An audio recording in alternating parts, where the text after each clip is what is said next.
Assalamualaikum warahmatullahi wabarakatuh. Bagaimana kabarnya anak-anak hari ini? Sebelum memulai pembelajaran hari ini, kita berdoa terlebih dahulu ya. Berdoa mulai. Berdoa selesai. Nah, sebelum memulai pembelajaran, Ibu ada sedikit motivasi buat kalian. Belajar bukan tentang siapa yang paling pintar, tapi siapa yang mau berusaha. Tidak apa-apa jika hari ini kamu belum paham, karena setiap orang punya waktu tumbuh masing-masing. Selanjutnya ada 3 tujuan pembelajaran untuk hari ini. Yang pertama, Ibu harap kalian bisa mengidentifikasi unsur dan juga struktur teks berita. Yang kedua, Ibu harap kalian bisa menganalisis kaidah kebahasaan teks berita. Dan yang terakhir, bisa menulis teks berita dengan memperhatikan kaidah yang benar.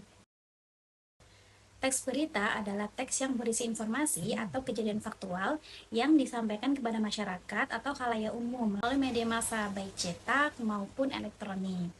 Ciri-ciri teks berita itu ada 5. Yang pertama, faktual, aktual, objektif, informatif, dan juga menggunakan bahasa yang baku. Nah, kalau faktual itu apa sih? Faktual itu berdasarkan cerita, berdasarkan kejadian nyata, bukan bukan karangan. Aktual, peristiwa yang baru dan sedang terjadi, jadi hot news. Nah, kalau objektif itu tidak memihak atau bersifat natural, sedangkan informatif memberikan informasi penting kepada pembaca.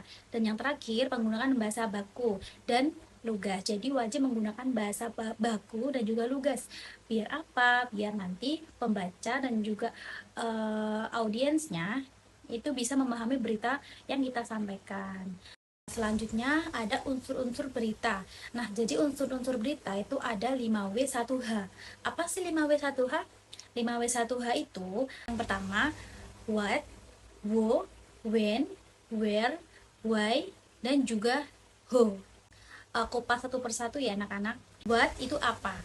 Peristiwa yang terjadi. Apa peristiwa yang terjadi? Peristiwa apa yang terjadi itu harus kita cantumkan ke dalam beritanya. Yang kedua, who, siapa? Siapa yang terlibat? Misalnya ada ada berita korupsi. Nah, kita harus menyampaikan siapa yang terlibat dalam korupsi tersebut. Yang ketiga, where, di mana? Di mana atau tempat kejadiannya. Biasanya itu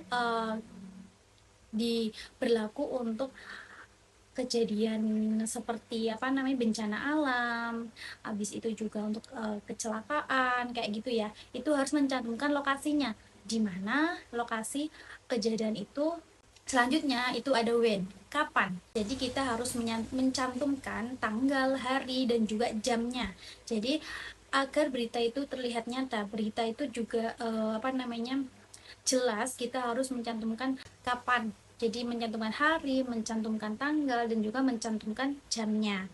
Yang selanjutnya yaitu ada why, mengapa, atau alasan terjadi peristiwa. Jadi harus ada alasannya. Alasannya kenapa kok peristiwa itu terjadi seperti itu. Dan yang terakhir itu ada who, bagaimana, proses dan juga kronologi kejadian. Misalnya kebakaran di ruko toko kosmetik atau toko kelontong. Nah, itu harus ada kronologinya, seperti apa kok bisa kejadian kebakaran. Jadi misalnya kalau ada konslet listrik kayak gitu ya anak-anak, jadi harus mencantumkan unsur 5W1H untuk meriliskan berita yang kita tulis ya. Jadi berita itu kan bisa melalui media cetak dan juga melalui digital. Kita harus mencantumkan unsur 5W1H. Jadi kalau kurang dari unsur satu pun itu juga tidak termasuk ke dalam berita. Jadi kurang meyakinkan audiens seperti itu. Selanjutnya ada struktur teks berita. Yang pertama ada judul, yang kedua kepala berita, yang ketiga tubuh berita, dan yang terakhir ekor berita. Nah, kenapa harus ada 4 struktur? Jadi seperti kayak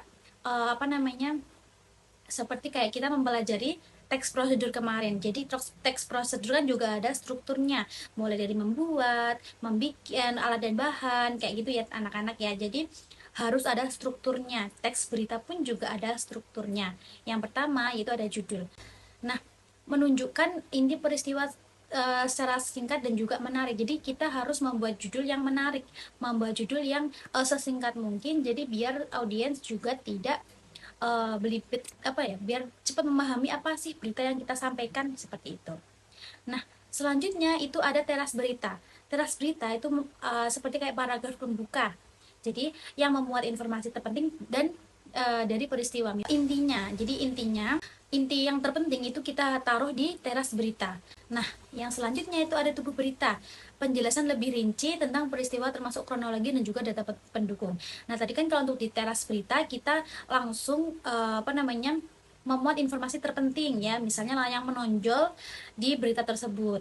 Kalau tubuh berita, Kita menjelaskan rincinya, bagaimana kronologinya, apa saja penyebabnya, kayak gitu ya anak-anak ya.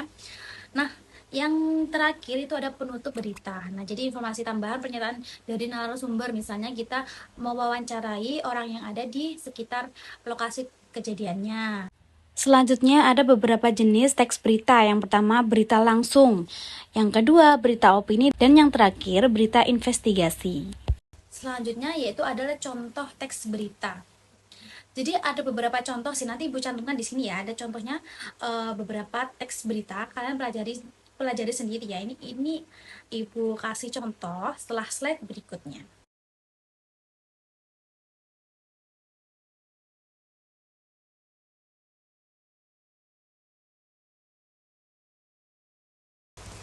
Baik, pembelajaran hari ini sudah selesai. Terima kasih yang udah menyimak dan juga yang udah nonton sampai akhir.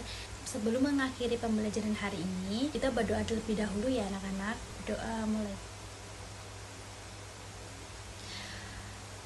Terima kasih. Wassalamualaikum warahmatullahi wabarakatuh.